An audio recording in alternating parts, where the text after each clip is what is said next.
So welcome back to the new video and I am recording this video second time क्योंकि सुबह मैं यहाँ पे रिकॉर्डिंग कर रहा था बट थोड़ा सा मतलब नेट कनेक्शन इशू की वजह से वो प्रॉपरली लोड नहीं हो पाया बट ठीक है, चलो फिर से कर लेते हैं। तो आज हम यहाँ पे बात करने वाले हैं रिलायंस इंडस्ट्रीज़ के बारे में, रिलायंस के स्टॉक के बारे में। स्पेसिफिकली रिलायंस का स्टॉक आज यहाँ पे 0.5% से ऊपर देखने को मिल रहा है। मैं एक बार फिर से इसको रिफ्रेश कर देता हूँ, ठीक है, ताकि एग्जैक्ट चीज़ें मैं आपको यहाँ पे बता सकूँ।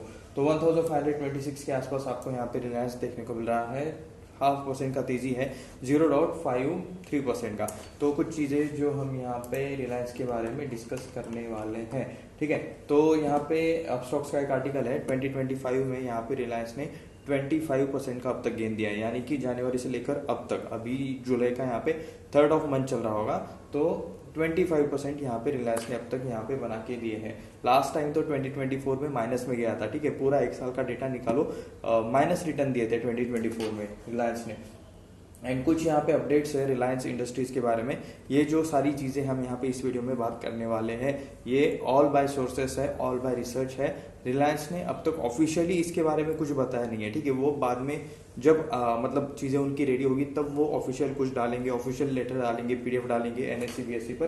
बट अभी यहाँ पे सब कुछ सोर्सेस एंड बाय रिपोर्ट्स, ये सारी चीज़ें हैं। मतलब बाय सोर्सेज बाय रिपोर्ट, ये भी मतलब मैक्सिमम टाइम आपको सही होते हुए देखने को मिलते हैं, बट नॉट कंफर्म एट, ठीक है। यहाँ पे अगर इनका डिसीजन चेंज हो गया, ठीक है, उनका मतलब स्ट्रैटेजी चेंज हो गई, बड़े बिजनेस है, ठीक है, आधी रात में कुछ चीज़ें चेंज हो सकती है, काफ़ी यहाँ पे चीज़ें चेंज होती है, ठीक है। तो देख सकते हो यहाँ पे अप्रैल 25 में यहाँ पे जब रिलायंस का Q4 का FY25 का रिजल्ट आया था, तो लास्ट जो रिसेंट क्वार्टर का यहाँ पे रिजल्ट आया था, उस टाइम रिलायंस ने यहाँ पे ये कहा था कि वो सोलार मॉड्यूल रिलेटेड कुछ बना रहे हैं गुजरात में, ठीक है। देख सकते हो, Reliance industries said it had commission the first production line in gigawatt scale solar module manufacturing facility in Gujarat. Solar module manufacturing facility in Gujarat, तो उससे रिलेटेड यहाँ पे ये चीज़ों पे काम कर रहे हैं। सोलार मॉड्यूल पे कौन काम कर रहा है, ठीक है, गुजरात वाली ही कंपनी है, गुजरात में ही मतलब वहाँ पे वो पर्सनैलिटी है, बड़ी कंपनी है। मतलब सोलार मॉड्यूल सुनते ही आप लोगों को पता चल गया होगा, बट नीचे कमेंट में लिख देना अगर आपको पता है तो रिलायंस का स्टॉक 5% से 0.5% से अप है। एंड वो यहाँ पे सोलर मॉड्यूल रिलेटेड चीज़ों में काम करना स्टार्ट कर रहे हैं। एंड उनका एक फैसिलिटी भी गुजरात में यहाँ पे स्टार्ट हो रहा है। तो ये मतलब लिटरली काफ़ी यहाँ पे इम्पैक्ट दे सकता है इनके बिजनेस को। इनका जो पहले का बिजनेस है O2C, ठीक है, ऑयल टू केमिकल वाला जो बिजनेस है, जामनगर रिफाइनरी वाला, वो यहाँ पे इनका आई थिंक 2 of 5 कुछ अर्न करके देता है, यानी कि अगर 5 रुपये ये लोग कमाते हैं तो 2 रुपये उनके O2C बिजनेस से आते हैं, ऐसा वाला यहाँ पे चीज़ है। एंड अगर यहाँ पे ये solar module related business related ये कुछ बड़े अच्छे प्लान्स बनाते हैं, अच्छे से यहाँ पे वर्कआउट करते हैं, तो ये और भी ज़्यादा इंक्रीज हो सकता है, इनका रेवेन्यू भी काफ़ी बूस्ट कर सकता है। तो वीडियो के अंत तक बने रहना, कुछ और इंटरेस्टिंग फैक्ट्स मैं ज़रूर बताऊँगा आपको, ठीक है।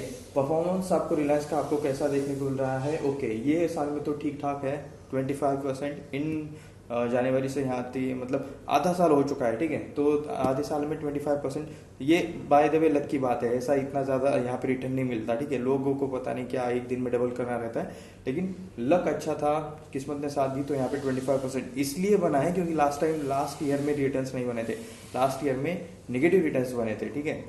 रिलायंस में अगर किसी ने मतलब स्टार्ट में लेके एंड में बेचा हो तो इसी वजह से यहाँ पे मतलब स्टॉक जो ऑलरेडी गिरा हुआ है, तो गिरे हुए से बढ़ने में यहाँ पे कह सकते हो कि थोड़ा सा लक और थोड़ा सा मतलब ऑटोमेटिक बढ़ भी जाता है, स्पेसिफिक सेपरेट चीज़ें नहीं लगती।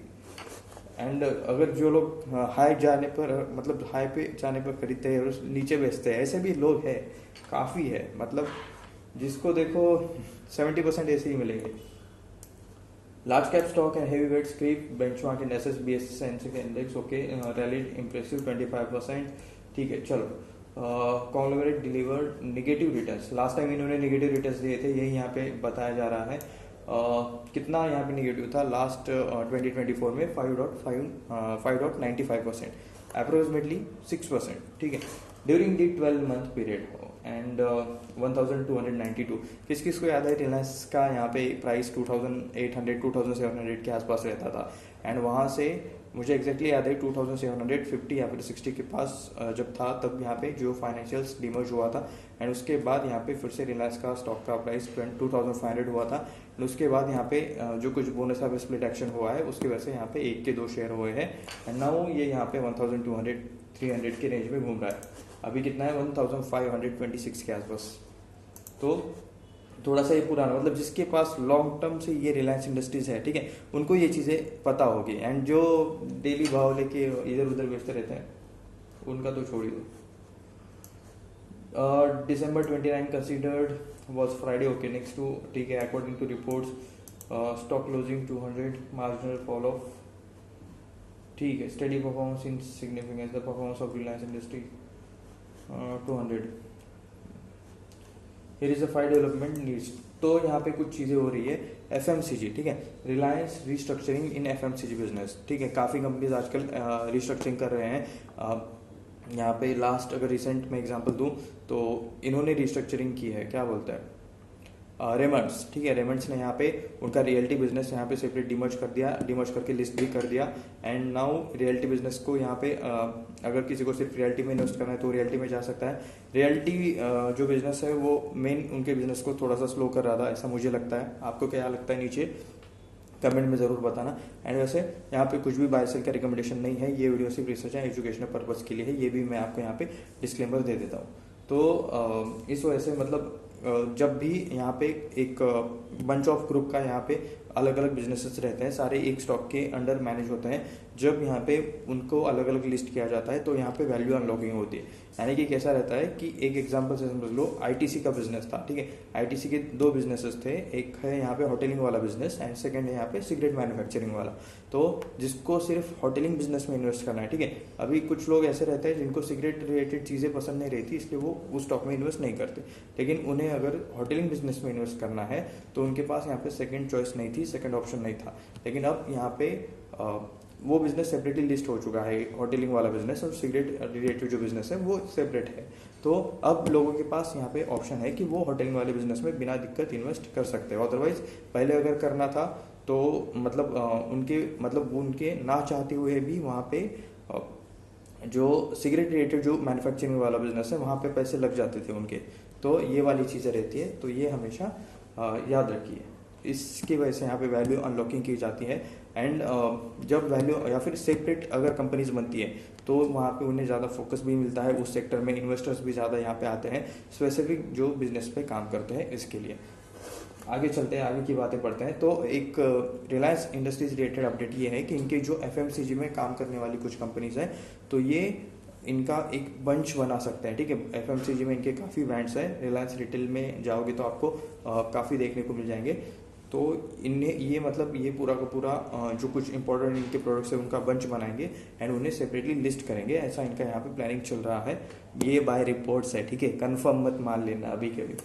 तो the Mukesh Ambani led conglomerate planning to group all its fast moving consumer goods brand, ठीक है, fast moving consumer goods brand FMCG, ठीक है, ये FMCG रिलेटेड यानी कि समझ लो जो अपने लोकल में अपन जो डेली नेसेसरी वाली डेली हर रोज जो यूज करने वाली चीजें रहती है मैक्सिमम उस टाइप वाली। Currently part of its retail venture into a new company, so they get specialized focus attention, specialized focus attention। अगर आपकी सेपरेट कंपनी, अभी देखो कोई एक कंपनी है जो पेंट भी बनाती है, जो कंस्ट्रक्शन में भी काम करती है, जो स्टील में भी काम करती है, जो एरोस्पेस डिफेंस में भी काम करती है, ठीक है, 5-6 सेक्टर में काम करती है। उसको अगर मतलब पेंट सेक्टर में से कोई एक इन्वेस्टर्स उसके अंदर इन्वेस्ट करना चाहता है, ठीक है, तो वो उसका पेंट वाला सेक्टर तो उसको मतलब समझ में आता है, वो वहाँ पे उसको मतलब एनालिसिस समझ में आ जाएगा, लेकिन बाकी सेक्टर के में अंदर क्या चल रहा है क्या नहीं उसको नहीं पता रहेगा। सो अगर उसको इन्वेस्ट करना भी रहता था, उसका इच्छा भी रहता था, तो वो नहीं करेगा, ठीक है। इस टाइम पे वो स्पेशल अटेंशन इस कंपनी को नहीं देगा, ये वाली मतलब थोड़ा सा लॉजिक रहता है।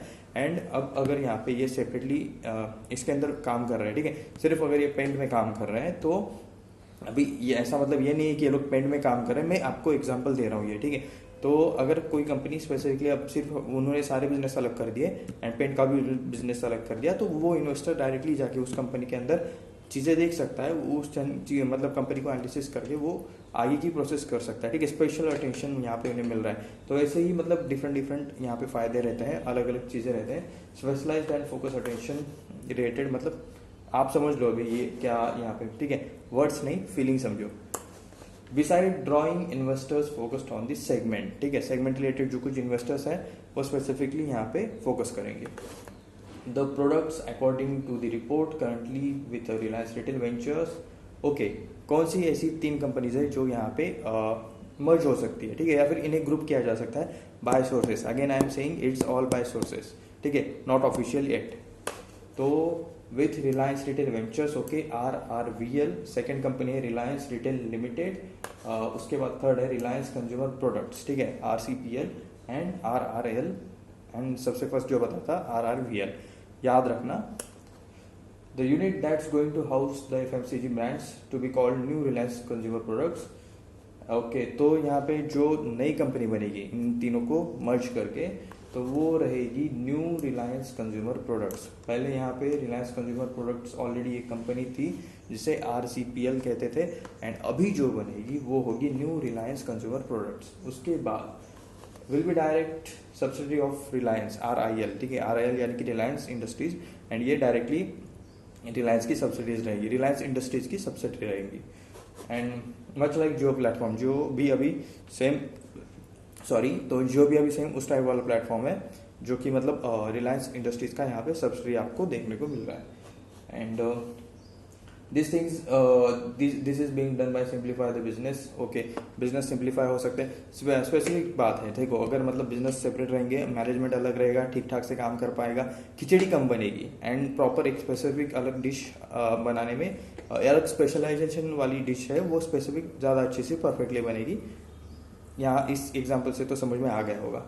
Reliance plan to launch IPO, okay. Reliance Retail का जो मतलब जो बिजनेस है उससे रिलेटेड इन तीनों को ग्रुप करके ये सारी चीज़ें करके फाइनल यहाँ पे करना क्या है, तो IPO लाना है, लिस्ट करना है, पब्लिक से पैसा उठाना है, ये इनका आपको एम देखने को मिल रहा है।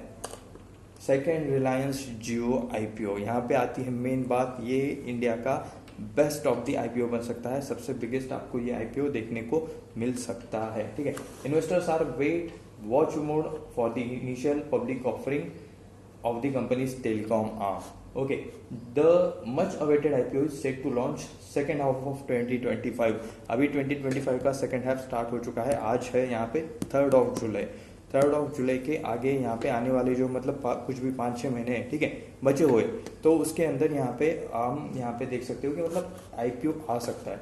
Report says IPO could raise around whopping 35,000 crore to 40,000 crore. Last India में एक आउटसाइड से कंपनी आई थी, मोटर्स कंपनी थी, एंड उन्होंने रेज किए थे ऑलमोस्ट कह सकते हो 28,000 ना 27,870, यहाँ पे लिखा हुआ, आगे मेंशन किया है मुझे पता है, बट 27,870 करोड़ उन्होंने मेंशन की थी। ऑटो रिलेटेड काम करने वाली कंपनी थी, ऑटो सेक्टर में काम करने वाली।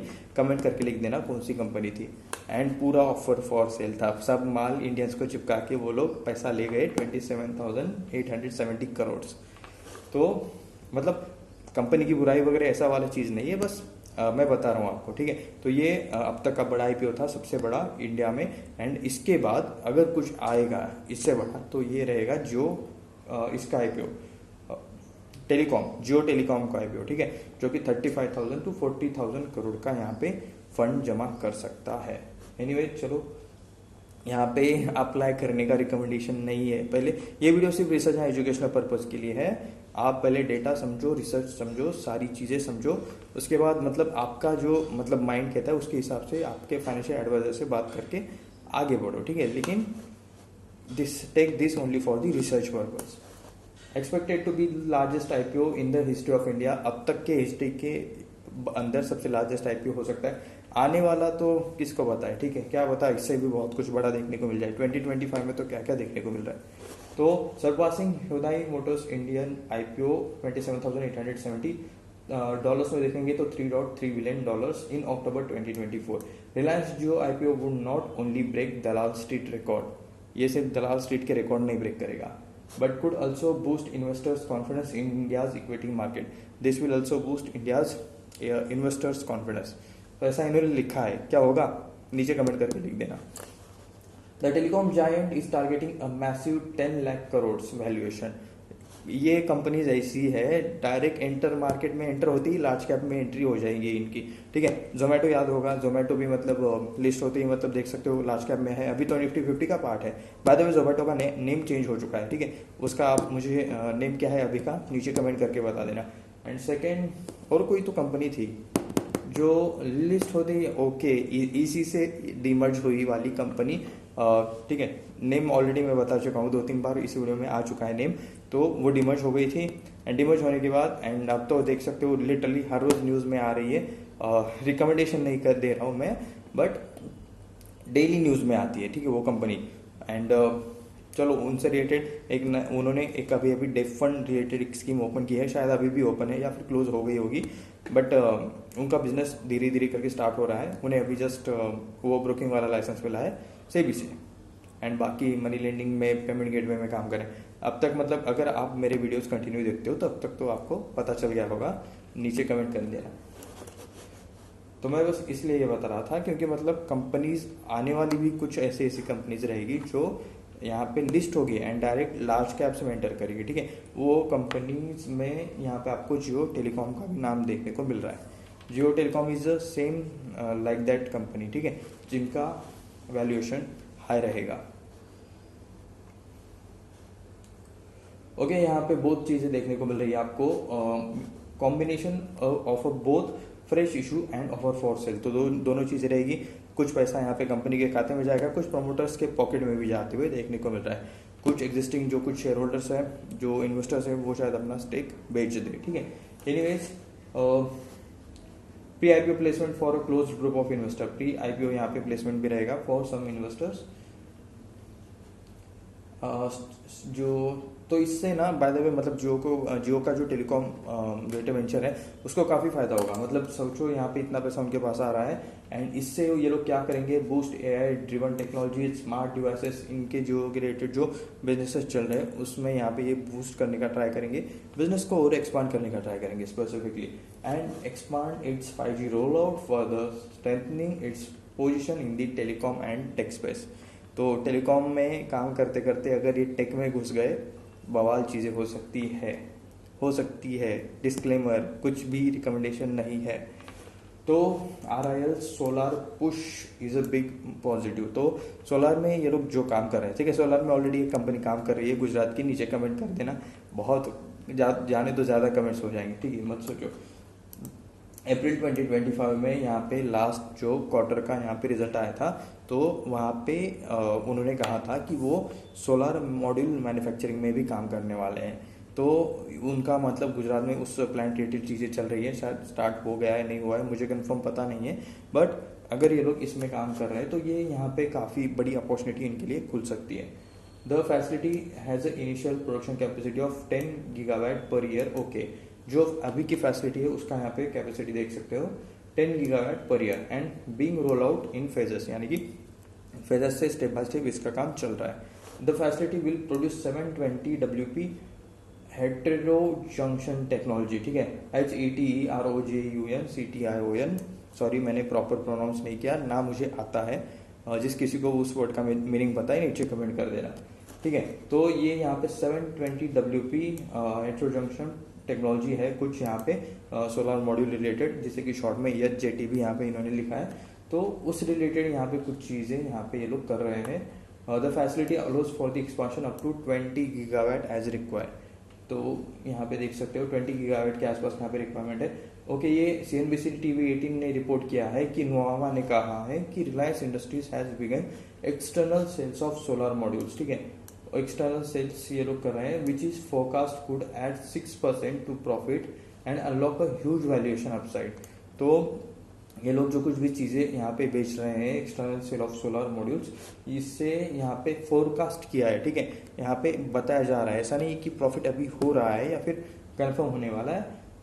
CNBC TV 18 ने कहा है कि नुआमा ने कहा है कि नुआमा ने फोरकास्ट किया है कि यहाँ पे 6% तक प्रॉफिट इंक्रीज हो सकता है एंड अनलॉक ह्यूज वैल्यूएशन, यानी कि ऊपर के साइड पे अच्छा खासा वैल्यूएशन भी मिल सकता है।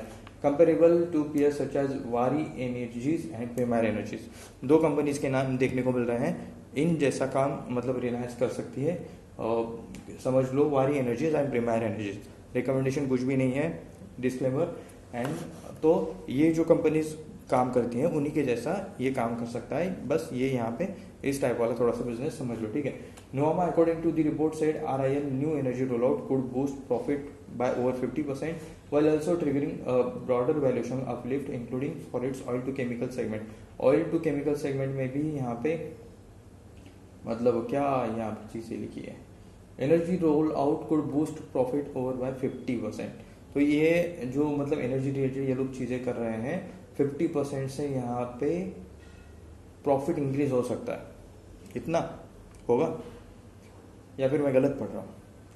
Nuvama, according to the report, said the RIL's new energy rollout could boost profit by 50%। चलिए ठीक है, मान लेते हैं कि इनका जो एनर्जी रिलेटेड जो कुछ भी बिजनेस चल रहा है वहां से अगर ये लोग चीजें प्रॉपरली ये लोग रोल आउट करते हैं तो 50% प्रॉफिट इंक्रीज हो सकता है, हो सकता है। हाँ, इस पे ध्यान दो, हुआ नहीं है, हो सकता है, ऐसा अज्यूम किया जा रहा है। while also triggering a broader valuation uplift, ठीक है, तो वैल्यूएशन भी मतलब काफी इंक्रीज हो सकता है, including for its oil to chemical business. तो ऑयल टू केमिकल बिजनेस के साथ भी मतलब यहाँ पे इंक्रीज हो सकती है चीजें। As the company targets net zero carbon emission by 2035 तक इन्हें यहाँ पे इनके सारे बिजनेस सब कुछ यहाँ पे नेट कार्बन जीरो करना है, नेट जीरो कार्बन करना है, यानी कि जो कार्बन का उत्सर्जन होता रहता है, ठीक है, जो कि एनवायरमेंट के लिए मतलब सही चीज नहीं रहता, तो यहाँ पे ये चाहते हैं कि 2035 तक वो नेट यहाँ पे जीरो बन जाए, नेट जीरो कार्बन कंपनी बन जाए, नेट जीरो कार्बन इमिशन, तो कह सकते हो बिना धुएं वाली कंपनी इन शॉर्ट, ठीक है, ऐसा समझ लो। All on the green energy, renewable energy, उस टाइप वाली चीज़ है। रिन्यूएबल मैंने सही कहा ना? नहीं, ठीक है, आप समझ लेना।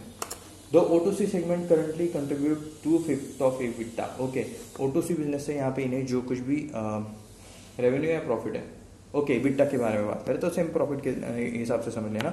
5 रुपये लोग कमाते हैं, 2 रुपये इन्हें यहाँ पे O2C बिजनेस से आते हैं। As per report Reliance likely to acquire Nayara Energies. तो रिलायंस यहाँ पे सोच रहा है कि वो नायरा एनर्जीज को यहाँ पे एक्वायर करे। According to the news report by PTI, Russian oil giant PJSC Rosneft oil company is in early talk with the Mukesh Ambani lead oil to telecom conglomerate for the sale of its 49.13% stake in Naira Energy। तो Russian company है, oil giant है Russian company, PJSC यहाँ पे short form है, रोसेफेट oil company, ठीक है। ये यहाँ पे रिलायंस इंडस्ट्रीज के साथ बात कर रही है, मुकेश अंबानी जी के साथ बात कर रही है कि उनका जो एक कंपनी है नायरा एनर्जी, ठीक है, NAYARA, नायरा एनर्जी, उसके अंदर यहाँ पे 49.13% स्टेक रिलायंस इंडस्ट्रीज ले सकता है, ठीक है। रशियन एक कंपनी है PJSC, फिर से प्रॉपर रिपीट कर रहा हूँ, रोसनेफेट ऑयल कंपनी, इनका यहाँ पे एक कंपनी है, सब्सिडरी है नायरा एनर्जी। तो इस कंपनी के अंदर, नायरा एनर्जी के अंदर यहाँ पे रिलायंस इंडस्ट्रीज 49.13% स्टेक ले सकता है। एंड अभी नायरा एनर्जी क्या करती है ये सुनो, विच ऑपरेट्स